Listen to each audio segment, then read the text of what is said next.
If you're thinking about installing EV chargers in your strata building, you might be wondering, well, do we even have enough power? Who manages all the money? What if someone leaves their car there and they're not even charging? Is there a way to make this whole process easier? The answer is yes. Let's get into it. There are six main reasons why your strata building will need software to manage your EV chargers. It will make your life a whole lot easier, and there's actually some really cool features. But first, if you're wondering who I am, my name's Trevor, and I helped launch two successful EV charging startups. And if you have any questions about a business or a project installation, I'd be happy to help point you in the right direction. My email is in the description below. All right, let's start with my favorite, and it's the money side of things, or the revenue, aka Scrooge McDuck. I'm calling this one Scrooge McDuck because who else loves collecting money more than him? So, if you install a bunch of EV chargers in your strata building, who's going to manage all the money?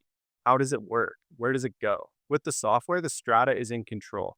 The strata will decide how much it costs to use the chargers, and once everything is set up, it will all be automatic. And let's not forget that EV chargers can be an extra stream of revenue for a strata building. Now, there's different agreements with different EV charging companies, but in most cases, some, if not all, of the profit that goes into the chargers will belong to the strata. So, how does the money flow? Well, the money that goes into the EV chargers will be collected and deposited into a bank account that's managed by the strata or sometimes the property management company. This is usually the same account as the operating fund. Or in some cases, the EV charging company will create a virtual bank account for the strata where all the money is managed. The bottom line is once everything is set up in the software, all the money will be managed automatically. Number two, the payments, aka Warren Buffett. Okay, now the other side of money is the payments, the money coming in and the money going out. I'm calling this one Warren Buffett because he's super aware of all the money going out and coming into his accounts, down to the penny. Which brings me to one of the biggest questions that Strata usually has, and it's how do drivers pay for the electricity that they use? There are a lot of different ways that EV chargers can be set up in a strata building. For example, if you only had a couple EV chargers set up in a common area like visitor stalls, then most likely people will need to pay for each time they use the chargers. But if the EV chargers are placed throughout the building in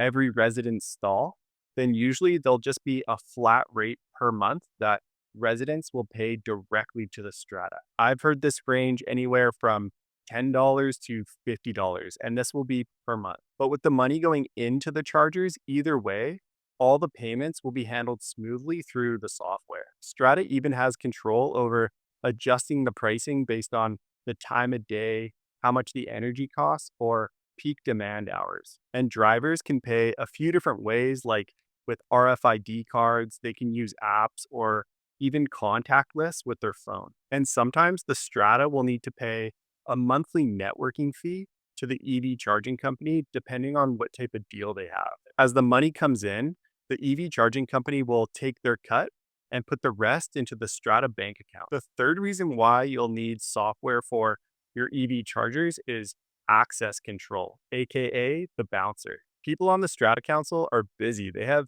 lots of other things to do. So they don't have time to keep an eye on the chargers and manage everything. So what if you have an open parking lot and someone who doesn't live in the building tries to use the chargers? The great thing about the software is it's usually customizable and you can set who can use the chargers and not. Remember, the Strata's in control. What they say goes. So they can restrict the chargers to be only used by residents if they want to. That's why I'm calling this one the bouncer because they'll kick people out that you don't want there. Without software, you can't set if the chargers should be public, private, or shared. The software allows you to set all these permissions. All right, the fourth way that software helps is idle fees, aka the hall monitor. Have you ever seen an EV parked in a charging spot, but they're not actually charging? It's kind of annoying, right? Whenever I would meet with different strata councils, this was always my favorite question that would come up. It would always say, well, can we put in a super heavy fee as a penalty for drivers that don't get out of the way? Sometimes the amounts were pretty ruthless, like a $50 idle fee or a $100 idle fee as a deterrent so people learn. But I get it. It's hard to manage everybody in the building. It's up to the strata to set the amount for the idle fee.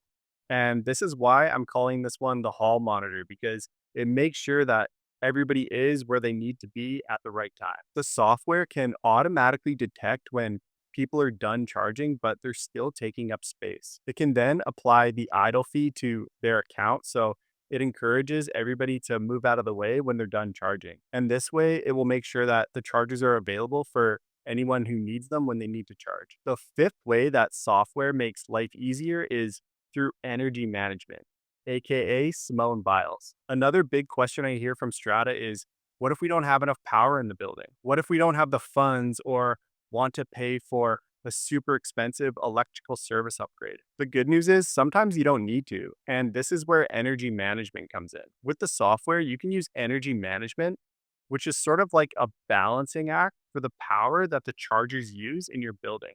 And this is why I'm calling this one Simone Biles. With energy management, it will balance the electrical load and make sure that chargers are only getting the amount of power that they need so it doesn't overload your electrical system. I'll give you an example. Let's say there are 4 chargers all along a wall that are all resident stalls. John gets home from work first and pulls into his stall and plugs in his EV charger. Because John is the first one to plug into the wall of 4 chargers, he's going to get all the power that's supplied to that circuit. Shortly after, Susan gets home and pulls into her stall right beside John.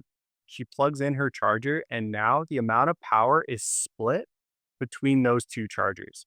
This is called load sharing. And the same concept applies to if Tyler and Jennifer pull into the last 2 stalls. Now it's going to be split 4 ways. So it balances everything out so it won't overload the system. All right, the sixth way that software is a huge help for EV chargers in strata buildings is data and maintenance, aka Rain Man. So, how do you know if a charger breaks down? And if it does break down, how do we figure out what's wrong with it? I'm calling this one Rain Man because he was great with data and numbers. Like when all those toothpicks were dropped on the ground and he could figure out how many there were. Love that movie. If a charger went down without software, you wouldn't really know unless a driver complained. But with software, you get real time alerts, and the EV charging company can also see everything through the software. So if there is an issue, in some cases, the EV charging company can just resolve the issue through the software on the back end. I love the data. I think it's really cool. You can also track the patterns and see the usage, and it's helpful to predict ahead of time when software might be needed. And also, with all this data, you can see into the future a little bit and see where you might need more chargers or where you can optimize your setup to make it better. Again, if you need any help, feel free to give me a shout. And I'd also love it if you were to subscribe to the channel and keep following the journey. Thanks so much for checking in, and I'll catch you on the next one. Cheers.